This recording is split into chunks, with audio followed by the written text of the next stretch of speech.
Estamos de volta com mais um Tecnopolítica e dessa vez nós vamos conversar sobre um tema quente, sobre o fluxo de dados transfronteiriço. E ninguém melhor para a gente conversar sobre isso do que o Lucas Tasqueto. Ele é colega meu lá, um professor de Relações Internacionais da Universidade Federal do ABC e é especializado com experiência em Direito e Comércio Internacionais. Então, Lucas, obrigado aí por ter aceitado participar desse Tecnopolítica. E para a gente não perder muito tempo, eu queria só retomar uma coisa. Lá em 2016, você me convidou para começar a conversar sobre a questão de uma rodada que haveria em Buenos Aires da Organização Mundial de Comércio, uma vez que você e outros pesquisadores e ativistas do comércio justo estavam preocupados com a transferência das regras da internet, da governança, vamos falar assim, daqueles aparatos, né, que já constituem a internet internacional, mas passar aquelas regras para serem definidas pela OMC. E aí o Trump ganha a eleição e as coisas mudam.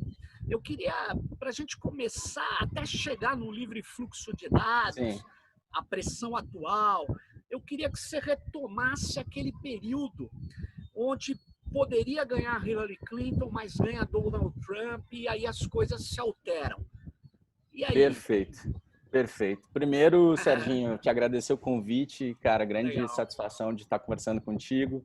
A gente já dialogou antes em outros fóruns e é bacana levar isso adiante, sobretudo nesses momentos de distanciamento social em que a gente não pode ter a chance de se ver presencialmente, né? Então, acho que, como tu bem colocaste, né, esse é um tema que ele, ainda que não seja um tema propriamente novo no comércio internacional, ele é um tema que ele tem sua origem lá em 1998, na OMC, quando se estrutura um grupo de trabalho sobre comércio eletrônico.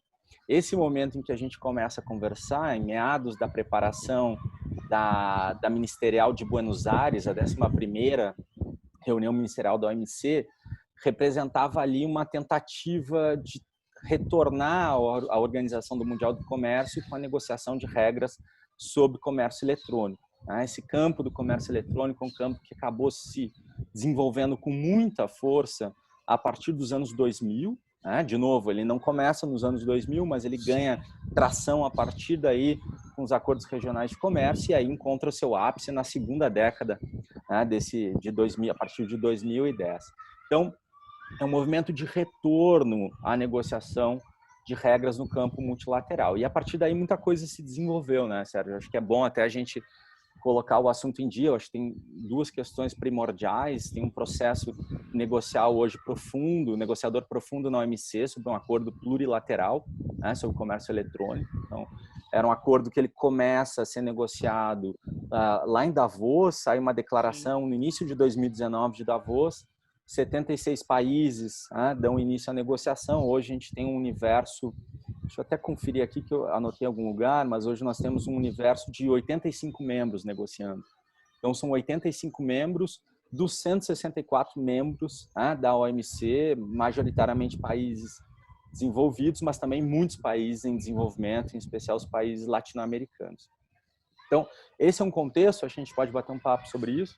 E aí tem um contexto também eleitoral, né, que é o contexto que tu colocas de eleição do Trump. E aqui tem uma coisa engraçada, né? Hoje de tarde eu li um artigo do Robert Lighthizer, que é o representante de comércio dos Estados Unidos, e ele defendia, né, a política trumpiana de comércio. E o engraçado é que ele se estabelecia, e ao se estabelecer, estabelecia a posição do governo entre o que ele chamava de direita, né? E para ele a direita são os libertários, representada pelos libertários, e a esquerda os anarquistas. Não, que ele coloca como progressistas, né? E aí ele fica dizendo, nós estamos entre um campo de direita que acredita no livre comércio como um artigo de fé, ele usa essa expressão, né? Ele se refere explicitamente ao dark side of free trade, né? A esquerda que acredita em programas de distribuição de renda, de a ajuda do Estado a ajuste econômico, etc., etc. E falou, nós estamos no meio e precisamos retomar a força da indústria, aquela conversa que nós já conhecemos. Só que nessa conversa toda, o interessante é que a posição dos Estados Unidos em relação a comércio eletrônico, ela não muda. Os Estados Unidos se retiram um pouco. Naquele contexto de ministerial de 2017, a gente viu os Estados Unidos recuando um pouco nas negociações, mas não pelas regras em si de comércio eletrônico, mas sim para não, digamos, dar amparo ao sistema multilateral. Era uma decisão política maior. E aí jogou a proposta deles para outros países que auxiliavam os Estados Unidos. Oi. Na verdade, você está me dizendo que a política que entra no governo, quando sai o Obama, né, do governo americano, a política do Trump, ela é contra o multilateralismo, ela abandona, e aí ela se coloca ela acha que os Estados Unidos ia ganhar força em negociações bilaterais ou trilaterais. Sim, não, é uma postura de resistência, ao multilateralismo, que é um discurso refletido, inclusive, nas próprias falas do Ernesto, né, o ministro das Relações Exteriores do Brasil. Tem um ataque ao multilateralismo. Sim. E aqui o bilateralismo é visto como um caminho mais fácil de usar instrumentos políticos mais fortes, né, dentro dessa estratégia que eles chamam de win-win, né, tentar ganhar em todas as pontas possíveis. Então, isso obviamente perpassa a política comercial do governo Trump, mas tem impactos diferentes sobre a área de comércio eletrônico. Tem. Mas ele e a questão dos serviços? Lembra aquele acordo que o Obama estava tentando costurar? Aquilo parou. O TISA parou, ele avançou em várias frentes, acabou tendo alguns choques, sobretudo com franceses e canadenses, em torno de questões de serviços audiovisuais e outras questões vinculadas também à cultura, que é um ponto central da agenda de comércio norte-americana, que se choca com uma agenda especialmente francesa, parou.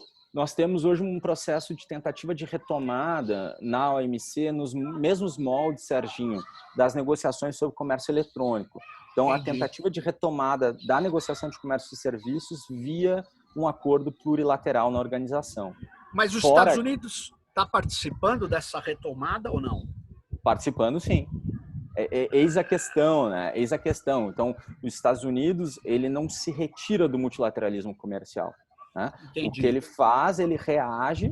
Por exemplo, ele tem vetado, né, a indicação, a nomeação de novos juízes ao tribunal, ao órgão de apelação da OMC, de tal maneira que o órgão está paralisado pela primeira vez desde a sua criação em 1995, e ele aposta, né, em tentativas de reforma, tanto no processo de tomada de decisão, quanto no processo judicial, né, no sistema, digamos, judicial da OMC, e, ao mesmo tempo, patrocina de maneira ativa essas iniciativas de negociações plurilaterais, né? Ou seja, com grupos específicos dentro da OMC. Se aprovadas, essas regras só são aplicáveis àqueles que participaram ativamente das negociações. Olha só. Quer dizer, se ganhar o Biden ou o Trump, vai ser indiferente nessa questão. O que você acha? A gente vê um certo impacto, por exemplo, a agenda do Biden, se você for e ver a agenda comercial do Biden, tem sim um impacto da política do Trump, porque o que acontece? Essa política de comércio traz de maneira explícita, e aí a gente pode discutir depois as razões, se são razões sinceras ou não, ou se é simplesmente uma instrumentalização, né? Mas eles trazem à tona um debate muito forte sobre o desmantelamento da indústria nos Estados Unidos, né? E o deslocamento dos postos de trabalho, em especial para México, China, mas a gente vê, por exemplo, o Trump batendo muito também em Índia, né? Quer dizer, China, Índia e México. E isso impacta sobre a agenda de comércio do Biden. Tá? Então, é uma agenda de comércio que ela é feita dentro do Partido Democrata, entre, digamos, os lados mais progressistas e os lados mais conservadores, mas que tem a indústria como um carro-chefe, né? E expressamente o Biden coloca que vai travar as negociações de acordo de comércio até que consiga se estabelecer, digamos, um equilíbrio em relação a direitos dos trabalhadores e tal. Então, ou seja, a gente vê aqui também pontos em comum. Obviamente, a leitura é diferente sobre como trabalhar com a China, a leitura é muito diferente em relação ao multilateralismo, etc. Mas você vê aqui uma tentativa de acomodação também em torno desse discurso. Então, assim, eu imagino que tenha mudanças, né? Sobretudo ainda que, digamos, com um regime de espera na negociação de novos acordos, mas eu acho que haverá, sim, um retorno ao multilateralismo comercial, ainda que em menor medida, mas andando depois. E aí, Lucas, mas aí que está o problema, né? Não sei se você se recorda, tinha um texto de um escritório de consultoria, um escritório de direito, né? De advocacia, que no âmbito daquelas discussões prévias a essa reunião de Buenos Aires, em 17, era a turma da Hillary Clinton que estava colocando, eu me lembro que uma frase me marcou bem naquele texto desses caras que atuam junto com a diplomacia americana. É muito curioso que nessas reuniões internacionais, esses escritórios norte-americanos de direito trabalham junto com diplomatas de carreira. É uma coisa bem, uma presença enorme, né, de empresas e tal. Os Estados Unidos joga pesado, né? Sim. Joga pesado. Mas me chamou a atenção, Lucas, naquele texto, eu não estou me lembrando o nome das autoras, mas ele falava assim, que a OMC deveria ter regras duras, mais ou menos assim, contra os países que queriam impedir o livre fluxo transfronteiriço de dados. Porque isso violaria duas questões. A liberdade de expressão, que é curioso, e a livre iniciativa. Sim. Então, é um jogo bruto, porque no âmbito da internet, existe um debate antigo que tem uma preocupação de se bloquear o fluxo de metadados da internet. E de alguns dados. Por exemplo, se eu ponho um site na internet, todo mundo, de qualquer lugar do mundo, deveria poder ver. E se não é desses dados que estão sendo que a OMC está discutindo. Ela está discutindo os dados que as grandes plataformas coletam de alunos, de crianças no Brasil, das relações aqui. São dados de biometria, que são dados sensíveis, são dados coletados no dia a dia por essas empresas que vivem de dados. Então, sim. E logo depois disso, eu comecei a ver no Fórum de Davos, todo mundo que vai lá, livre fluxo de dados. Como que você acha que vai ficar esse embate? O Brasil tem alguma chance? Bom, o Brasil hoje, a gente já vai falar disso, mas perguntar se o Brasil tem alguma chance não é perguntar do governo, porque esse governo me parece meio que seguidor da linha americana, pelo menos do Trump, né? Já anunciou, inclusive, alinhamento nas posições específicas de comércio digital. A tua pergunta tem vários elementos interessantes, né? Quando tu começava a falar, Serginho, eu lembrava muito do... Sim. Eu li um texto não lembro se era um texto, uma palestra do Morozov, né? Porque tem toda essa coisa agora de... É um lugar comum se falar sobre transformação digital, né? Gerado por esse conjunto de tecnologias, internet das coisas, impressão 3D, inteligência artificial, blockchain, computação em nuvem.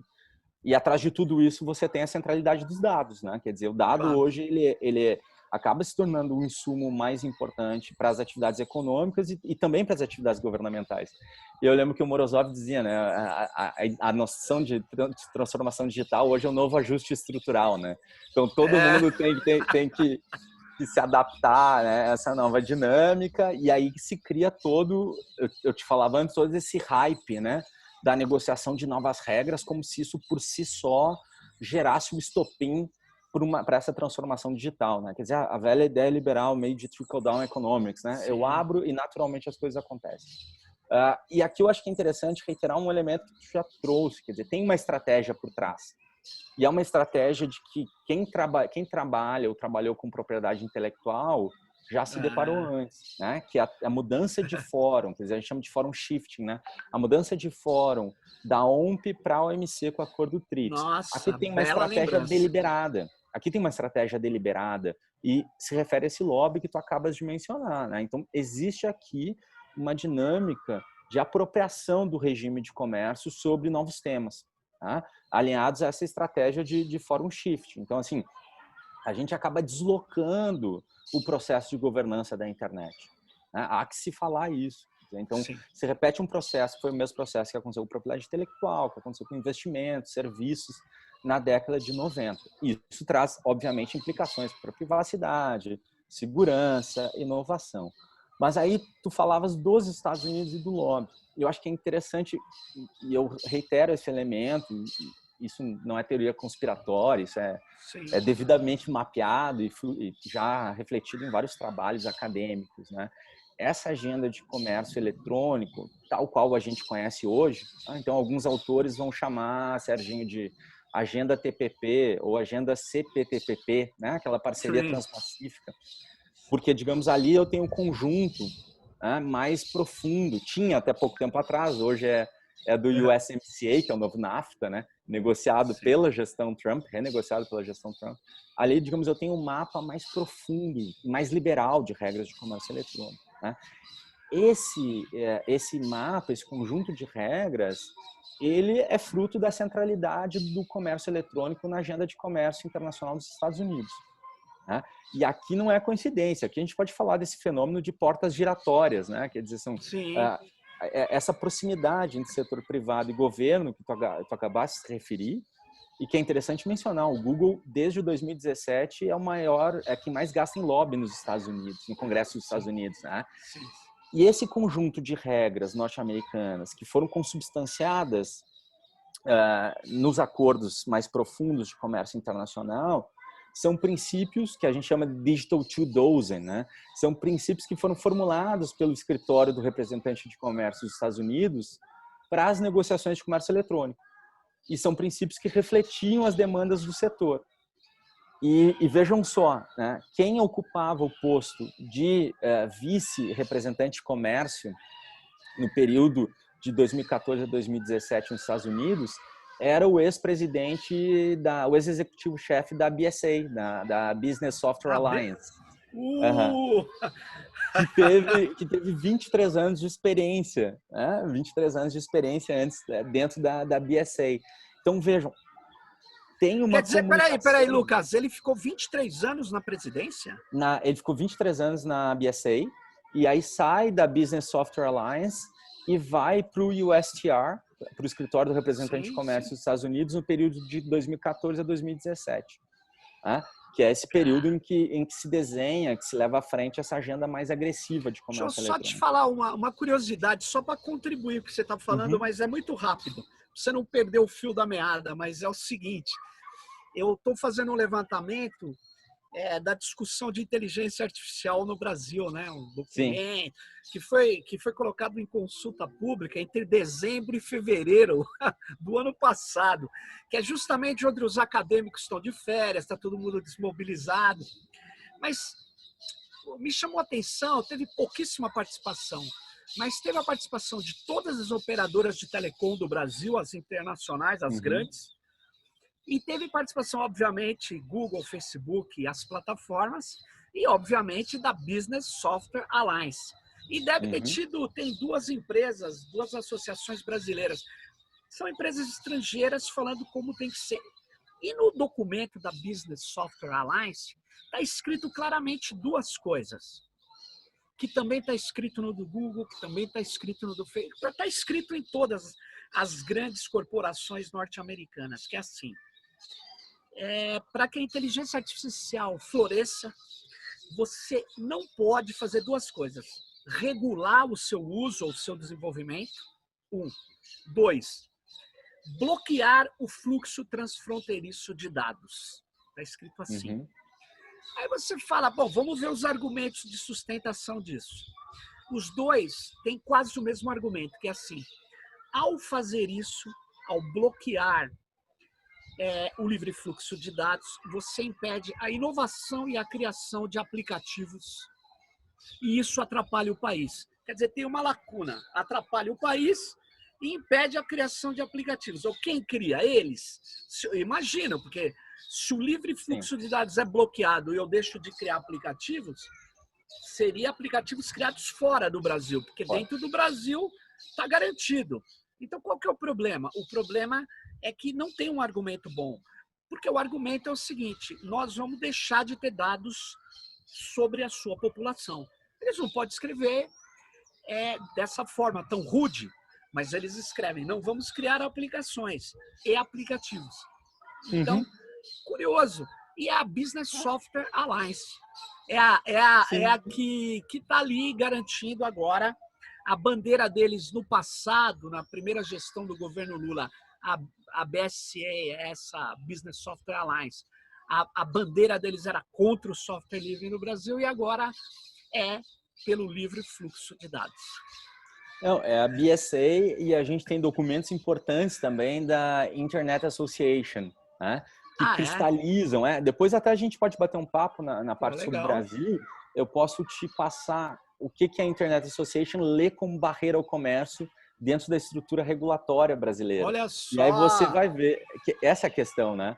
A questão toda, Serginho, no limite é sobre autonomia regulatória, sobre o tamanho do Estado, né? De certa maneira. Sim, né? Então, assim, por que a gente está falando de influência dos Estados Unidos no desenho das regras? Quer dizer, a tendência aqui é que a posição de um país sobre a regulação da internet, sobre a regulação de dados em acordos de comércio, seja refletida, seja influenciada, né, pela sua abordagem regulatória doméstica. É por isso que a gente costuma falar em comércio internacional em 3 reinos regulatórios, né, sobre comércio eletrônico: o estadunidense, o europeu e o chinês. Quer dizer, esses são, bem ou mal, os 3 grandes debates os debates se dão entre esses 3 atores. Tá? E aqui você tem posições diferentes, quer dizer, você tem os Estados Unidos que literalmente procura fazer o lock-in, digamos, da sua posição de liderança na economia digital, né? Quer dizer, é o grande pioneiro digital, detém as maiores empresas de tecnologia do mundo e, obviamente, defende uma estrutura de mercado digital aberto, né? Ou seja, tentando garantir e até aumentar os ganhos de escala das suas empresas. Né? Isso se reflete nas suas posições. Então, assim, acho que tem essa coisa de também compreender as razões que te levam a um determinado modelo de regras. E porque talvez essas regras não sirvam para um país em particular. Tá? Então, a gente vai falar deliberadamente em consenso do Vale do Silício, né? Que é um conjunto, basicamente, de livre fluxo de dados, proibição de localização de dados e de servidores e uma proteção de dados pessoais bastante permissiva. Essa é a agenda básica norte-americana, com outras regras específicas, né? Regras de proibição de cobrança de direitos aduaneiros sobre transmissões eletrônicas, não discriminação contra produtos digitais estrangeiros, né? Querem ser... Exceto os chineses. Exatamente. A proibição de abertura forçada de código-fonte, esse conjunto de regras aí. Então, essa postura mais a postura dos Estados Unidos. Quando a gente vai para a União Europeia, eu tenho, digamos, um certo compartilhamento com os Estados Unidos em torno de princípios de livre mercado, mas com preocupações muito fortes de tentativa de proteção da regulação doméstica, né? Principalmente de dados pessoais. Esse é um debate que você conhece muito bem, que é o debate da GDPR, né? Mas que também abarca outros debates, como concorrência, cibersegurança, tributação, trabalho, saúde, etc.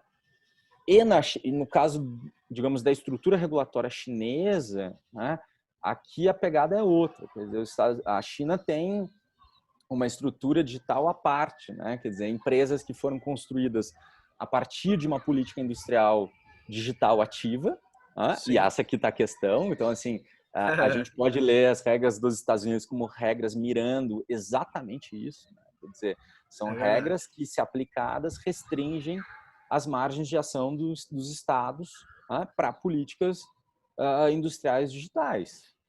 Então, aqui eu tenho, obviamente, eu busco atingir, de certa forma, também a China. Então, a agenda chinesa tenta se proteger um pouco disso, tenta cair fora um pouco do debate de privacidade, de censura na internet, por razões óbvias, né? E desloca o foco para uma agenda que a gente pode chamar de agenda Alibaba, né? Uma agenda bastante focada num comércio eletrônico mais tradicional, né? Focada em pagamento eletrônico, comércio sem papel, assinatura eletrônica, esses elementos. Então, esses debates hoje na OMC acabam circulando em torno dessas 3 grandes áreas regulatórias, né? E os países mais periféricos, Sérgio, acabam sendo levados, enfim, pelas suas contingências políticas domésticas, né? Eu me atrevo a dizer que nem é um cálculo racional sobre a perspectiva econômica, mas a conjuntura política doméstica acabam sendo levadas a um modelo ou a outro, né? Aqui, por exemplo, que a gente poderia discutir também Brasil, de certa forma. Mas antes de entrar no Brasil, Lucas, eu não sei se você tem como, você consegue ver na Europa Uhum. como que fica a Inglaterra, já que ela rompe com a União Europeia? Sim. Quer dizer, na minha opinião, quem comandava a Europa era a Alemanha. Posso estar enganado, mas a Alemanha tinha mais força, inclusive na agenda digital. Os franceses têm muitas, ele tem uma história forte no digital, mas Uhum. não conseguia embalar. A Inglaterra disputava ali com a Alemanha, articulava coisas. Mas o que está acontecendo? Você tem notícia do que acontece agora? A Inglaterra se aliou automaticamente aos Estados Unidos e acabou? Esse é um processo que eu não tenho acompanhado muito de perto, que é o debate posterior ao Brexit, Serginho. Mas acho que tem 2 questões aqui que colocam, acho que a Inglaterra numa situação, eu não diria complicada, mas sensível, né? Eu acho que você vê dentro das novas diretrizes inglesas uma ênfase muito forte numa estratégia mais agressiva de comércio internacional, o que pressupõe, de certa forma, um determinado alinhamento aos Estados Unidos. Já se vê alguns debates em relação à política de dados mais próxima também à postura norte-americana, né? Ou seja, ênfase muito forte em livre fluxo de dados, proibição de localização de servidores, ao mesmo tempo uma perspectiva mais flexível sobre a questão da privacidade, né? Só que a Inglaterra tem que lidar também com o contexto europeu, né? E provavelmente não, certamente a GDPR será imposta à Inglaterra. A questão é como será feita essa estrutura. Será feita dentro de um regime de adequação, tal qual a União Europeia faz com os Estados Unidos, né? O antigo Privacy Shield, depois vai evoluindo. Se vai ser um modelo próprio ou se vai ter que aderir de maneira completa à GDPR, aí eu não sei. Esse é um debate um pouco que foge do que eu venho acompanhando ultimamente. Sim.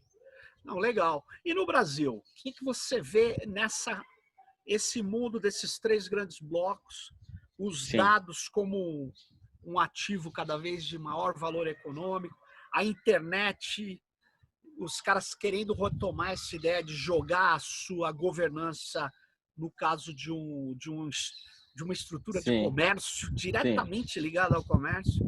O Brasil, nisso, acontece o quê?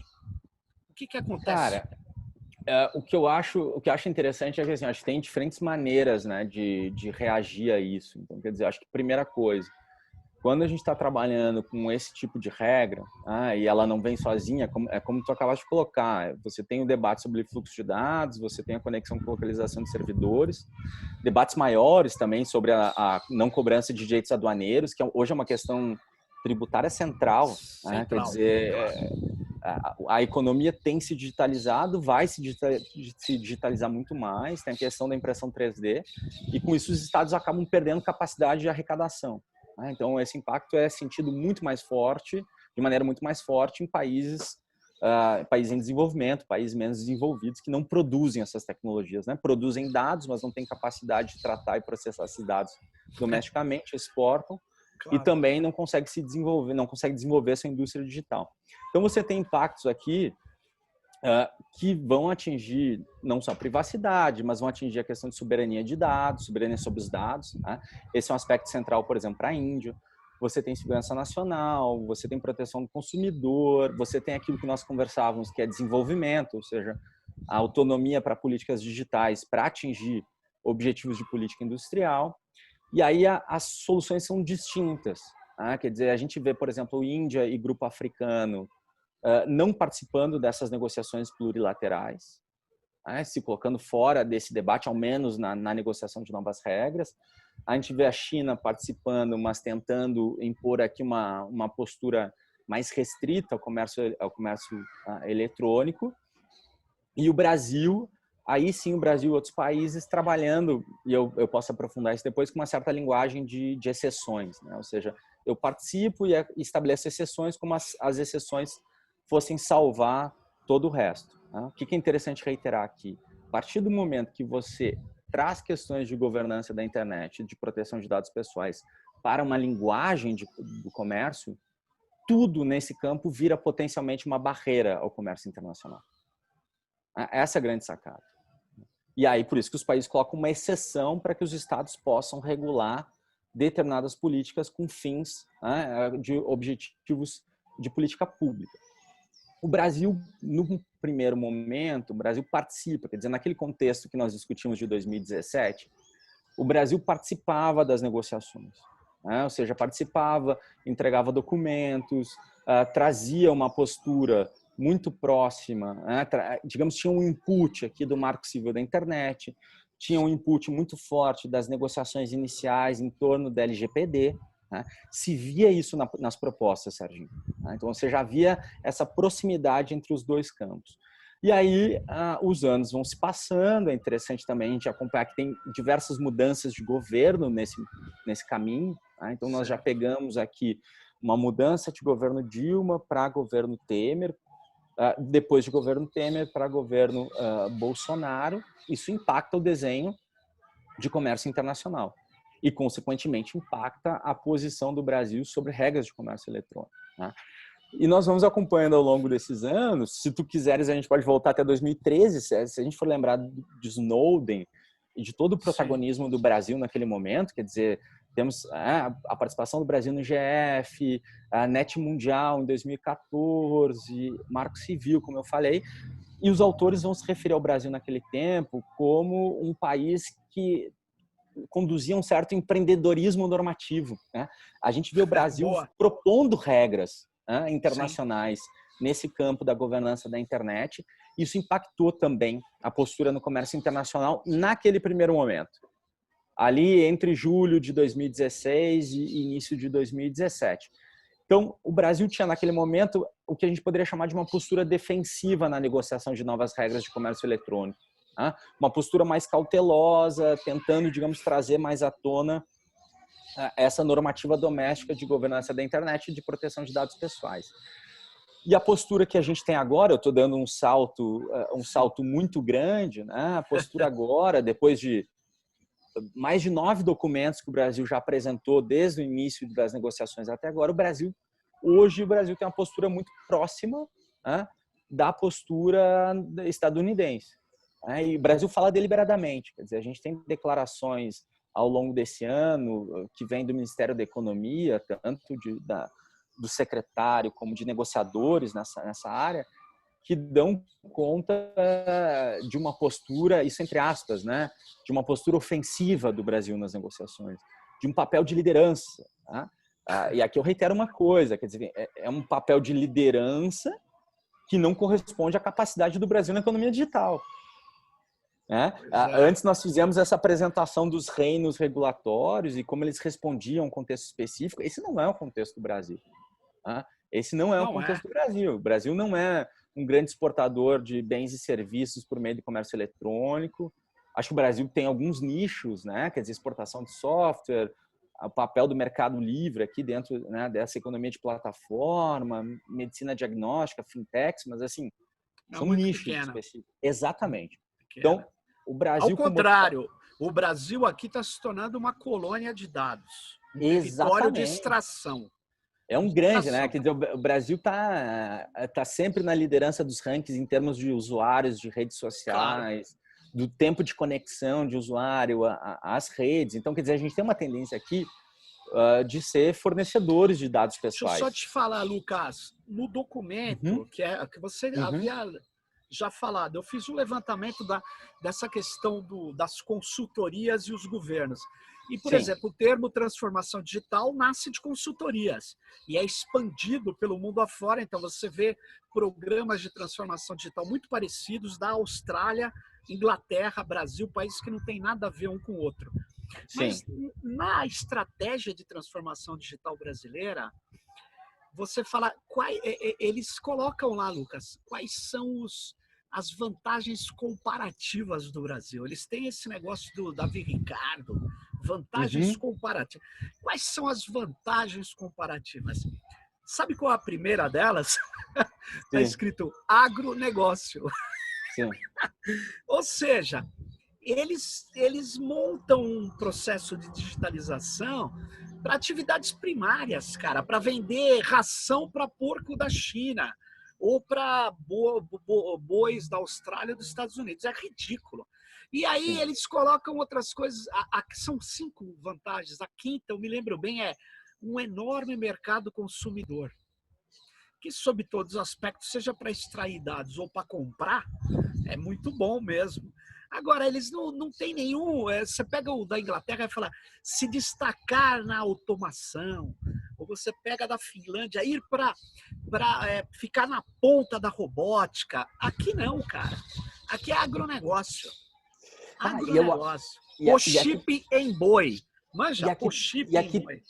Total. E aqui eu acho que tem uma questão muito forte, que é, a gente não tem como tirar a postura do Brasil em relação ao comércio eletrônico de um contexto mais ampliado de política de comércio internacional, né? Quer dizer, o Brasil vem ao longo desses... A gente pode iniciar esse processo ainda antes, né? Já não precisa iniciar só no governo Bolsonaro, mas vamos nos centrar nesses 2 primeiros anos. Você tem uma política aqui deliberada de alinhamento aos Estados Unidos no plano do comércio internacional, né? Isso se reflete em vários documentos da OMC, as últimas posturas negociais, e isso impacta também sobre a postura do Brasil em relação ao comércio eletrônico. A despeito do Brasil ter um marco regulatório, né, a partir da LGPD, muito mais próximo ao contexto europeu. Sim. Né, com a privacidade como um direito fundamental. Quer dizer, vejam só, então, eu tenho a impressão que os negociadores... Mas eles cuidaram, Lucas, eles cuidaram da operação. Porque as empresas, os próprios ruralistas brasileiros, por causa do mercado consumidor, falou, eu preciso me alinhar à Europa. Por isso que a lei de proteção de dados foi aprovado, tirando os bancos dela, os bancos conseguiram ter uma legislação própria, eles conseguiram sair fora, porque eles eram um grande entrave. Aí eles, não, vamos lá, e aprovaram. Só que aí o Bolsonaro, junto com essa troika proto-americana, o que eles fizeram? Eles, na operação, estão destruindo. Então, na autoridade de proteção de dados, que é vital para a lei, está destruindo a legislação. É claro que ela vai sobreviver e tal, mas ele recentemente nomeou 3 militares para compor a maioria da autoridade de proteção de dados. Aliás, 3 militares que vão receber ordens aí diretamente deles. Ou seja, eles vão agir, ao invés de proteger os dados dos cidadãos, eles vão proteger o interesse norte-americano e da comunidade de segurança que é ligada às Forças Armadas, que também é, atualmente no Brasil, mais um braço do interesse norte-americano. Então é uma situação... O general Heleno é um proto-entreguista, ele... Quer dizer, esses generais todos, eles não têm nenhum vínculo nem com teses antigas de desenvolvimentismo. Eles acham que eles são o chefe do quarteirão e quem dá ordem é Washington. Eu não vejo nada de... que se assemelhe, Lucas, aos generais até da época do Ernesto Geisel, que era a ditadura. Eu não vejo. Eu queria lembrar, né, o Ernesto Geisel rompeu o acordo militar com os Estados Unidos porque ele impedia que o Brasil se desenvolvesse numa área que eles consideraram estratégica. Isso é impossível aqui hoje. Esses generais não têm a menor vocação estratégica. São guardas de quarteirão para dar porrada no povo. E aqui tem uma questão que me parece central, né? A gente fala de economia digital, só que a gente fala de um processo em construção, né, Sérgio? Claro. A gente não faz ideia. Por exemplo, voltando se a gente for falar de OMC e tratar das regras que foram negociadas lá atrás, quer dizer, em 1995, mesmo grupo de trabalho de 98, nós estamos falando de um contexto pré-internet, como nós conhecemos hoje. né? Se Claro. falava naquele período só de serviços de informática, serviços Sim. computacionais, e agora a mesma coisa, a gente antecipa possíveis agendas, né? Falamos em 5G, falamos em internet das coisas, falamos em inteligência artificial, mas a verdade é que a gente sequer tem ideia, né, do futuro, de como a economia digital vai se processar nos próximos anos. Tá? E, sem saber disso, nós já restringimos as margens de ação do Estado para atuar nesse novo cenário, né? Tanto em questão de desenvolvimento econômico, como os outros temas sensíveis que nós trouxemos. Então, falta também a essas pessoas falta a imaginação contra o futuro, em relação ao futuro da governança de dados. Né? Nós subestimamos questões de acesso a dados, etc. Então, assim, existe um possível processo de consolidação da nossa posição tal qual ela está. Né? E sob a perspectiva regulatória, eu me lembro muito do Michael Geist, né? Quando ele escrevia, ele muito preocupado também com a postura do Canadá, né? nesse cenário, né? Ele dizia, olha, o Canadá vem assinando acordos de comércio, né, com os Estados Unidos e com a União Europeia. Então, se coloca de um lado com um modelo muito profundamente liberal em relação a comércio eletrônico, e outro a um modelo também liberal, porém com uma força muito centrada na proteção de dados pessoais. Ele falou, o Canadá se coloca hoje num possível pântano de privacidade e dados, né? Privacidade e proteção de dados pessoais. Porque, ao mesmo tempo, com os Estados Unidos, ele tem uma restrição de acordos comerciais sobre a capacidade de implementar limitações à transferência de dados. E com a lei doméstica canadense e a União Europeia exigindo, eventualmente, essas mesmas restrições para manter uma constatação de adequação a um regime mais protetivo da privacidade. Tá? Então, quer dizer, você vai trabalhando com dados contrários na sua política de comércio internacional por conta dessa ânsia de alinhamento às posições de um determinado país ou de um determinado setor econômico, sem levar em consideração a posição específica do Brasil dentro desse cenário. Acho que isso é muito preocupante. Eu imagino o seguinte, qual a estratégia de quem comanda o Brasil hoje? É muito duro falar em estratégia, Lucas. A estratégia não é deles, é dos norte-americanos. Bolsonaro não tem condição de formular estratégia de nada. E ele é a estratégia dos militares, que é uma estratégia de subordinação.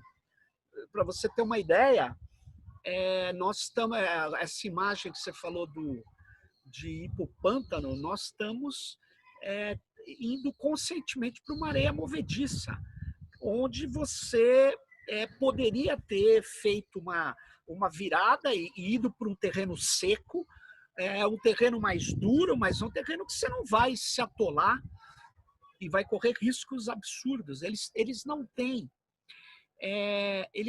uma perspectiva nem de segurança.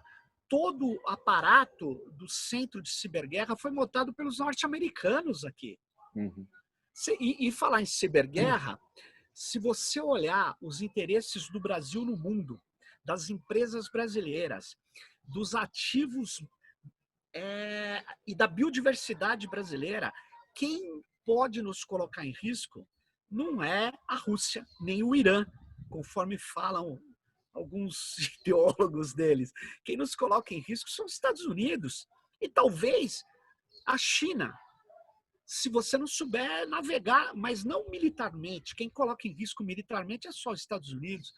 Mas o centro de defesa militar nosso é vinculado aos Estados Unidos. Quer dizer, é uma coisa de nonsense. É nonsense, é basicamente isso. É de guarda de quarteirão. Então, no comércio internacional, você pode até ver que pode ter algumas resistências. Mas se a gente continuar achando que o Brasil é só agronegócio, como você bem disse, se o Estado não cria um plano de desenvolvimento, a gente teve que criar plano de desenvolvimento para a indústria no Brasil. Ela não foi desenvolvida pelo setor privado. Para desenvolver-nos na área de tecnologia da informação, de inteligência artificial, a gente precisava do Estado, mas não vamos ter. Esse é o problema, não vamos ter. Enquanto deliberadamente a gente abre mão das ferramentas necessárias para políticas dessa maneira. É isso que me impressiona, né? Quer dizer, quando você se restringe, e é aquilo que eu falei, quer dizer, quando você for conversar com esses negociadores ou for ler as posições, toda fala começa, né, com uma fala sobre um equilíbrio, né, um equilíbrio razoável entre uma internet livre, com um livre fluxo de dados, e a necessidade de respeitar, né, as diferentes concepções que os países têm sobre outros objetivos, né, seja privacidade, seja segurança nacional, seja política de desenvolvimento.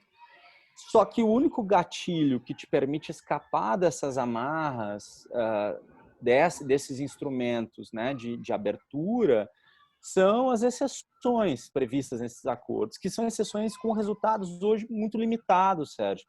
Eu li um estudo da Public Citizen, né? Quer dizer, se a gente for...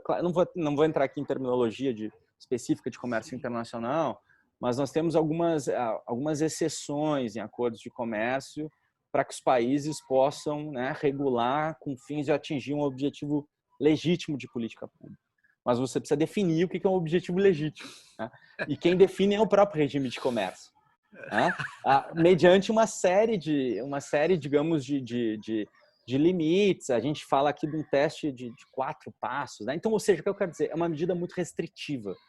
É uma medida que ela é, digamos, levantada, mas ela é aprovada em pouquíssimas hipóteses.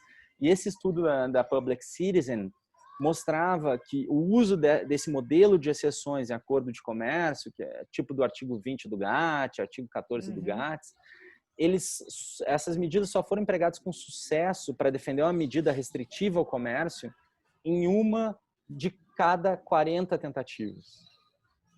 Então, ou seja, esses benefícios de essas cláusulas de exceção para os países manterem um mínimo de autonomia regulatória, eles podem ser no limite ilusórios, ainda mais para países em desenvolvimento e países menos desenvolvidos. Né? Então, a gente abre mão de determinados instrumentos, né, de defesa de objetivos de política pública praticamente de maneira permanente. Abrimos mão de um setor sem tanto cuidado, sem uma discussão anterior e profunda sobre quais os objetivos de desenvolvimento do país e tudo mais. E, Lucas, como a gente está chegando aqui a quase 50 minutos, ou talvez já tenhamos passado, a questão é, vamos para uma questãozinha bem rápida. Sim. Vamos supor que daqui 2 anos esse governo saia, você vê que tem algum estrago que ele possa ter feito que vai dar muito trabalho ou até irrecuperável? O que te chama atenção aí? Sim, eu acho que o Brasil tem uma série de medidas. Acho, primeiro, esse alinhamento com os Estados Unidos na OMC, claro que ele pode ser revertido, né, em alguma medida. O Brasil tem uma postura profunda de afastamento de posições comuns em relação à Índia, em relação à China, ao conjunto dos BRICS como um todo. Tá? O Brasil tem uma postura aqui de abandonar, por exemplo, o acesso ao tratamento especial diferenciado, que tradicionalmente foi uma bandeira dos países em desenvolvimento, né, a partir da década de 60, 70, né, quer dizer, muito difícil que se reverta esse quadro. Mas o Brasil também muda de posição e adota posições ofensivas em setores em que o Brasil não é competitivo, né? Como comércio de serviços, como comércio eletrônico, propriedade intelectual, compras governamentais, que é um setor fundamental também para políticas de desenvolvimento. E a partir do momento que o Brasil assina esses compromissos, aí sim fica muito difícil reverter. Não é que seja impossível, mas é muito difícil. O Brasil assinou de compras governamentais também? O Brasil anunciou seu interesse de se somar ao acordo multilateral sobre compras governamentais, mudou sua postura negocial também no acordo União Europeia-Mercosul, em relação a compras governamentais, e já anunciou a mudança de postura em relação ao comércio de serviços também. Tem negociado acordos mais profundos. Então, se cria um processo aqui que é um processo que você ata as mãos dos próximos governos em relação a essas determinadas medidas. Então, eu sempre digo nas minhas aulas, você usa um acordo internacional como um mecanismo não só indutor de reforma doméstica, mas de consolidação de um determinado corpo de políticas de determinada natureza. E a equipe dele de janotinhas, de neoliberais que tomaram conta lá do Ministério do Planejamento. Quer dizer, o Ministério da Economia, né? É o super ministério. O ministério que está entregando o país. Beleza. Lamentável, né? Mas é isso. É isso. Mas maravilha. Vamos nessa. Muito obrigado pela sua participação aqui, Lucas. Eu que agradeço, Serginho. E vamos tentar resistir e avançar, apesar do cenário ser um cenário delicado, extremamente delicado. É isso aí, Lucas. Valeu. Um abraço. Vamos até a próxima e até o próximo Tecnopolítica. Bye, bye para vocês. Tchau, tchau.